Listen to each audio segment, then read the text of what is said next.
Isang mapagpalang linggo sa inyong lahat. Magluto tayo ngayon ng ginisang upo. Yan, hiniwa ko na lahat yung mga sangkap. Umpisahan na natin maggisa. Unahin natin yung giniling na baboy. Ilaga natin ito ng konti para lumambot.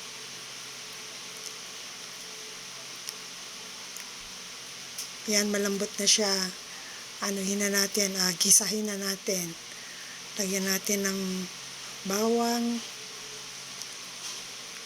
Tapos isusunod na natin yung sibuyas at saka kamatis. Yan, halu-haluin ng maigi para lumambot ang masangkap. At para maging malasa yung pinaka ingredients natin. Sabi nga, ang paghahalo-halo ng mga sangkap, ayan ang nagpapasarap sa lutuin. At saka isa pa, binubuhos mo lahat ng pagmamahal mo sa paghahalo-halo niya, mga sangkap na yan.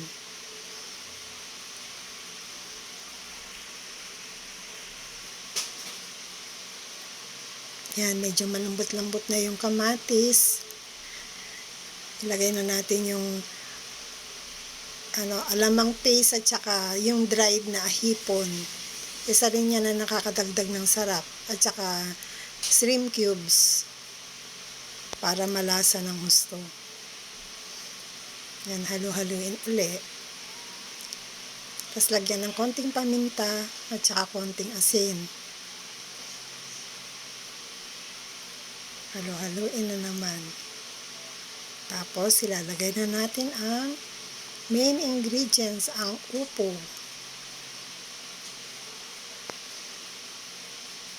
Masustansya ang upo. Sabi nila pag mataas daw yung BP mo, ito ang kainin mo kasi hindi masyadong nakakataas ng presyon at saka healthy pa siya. Maganda sa katawan. Hindi na natin lalagyan ito ng tubig kasi kusa na siya magtutubig pag naluto na. Yung mismong tubig ng upo, siya ang magpapasabaw ng ating lutuin.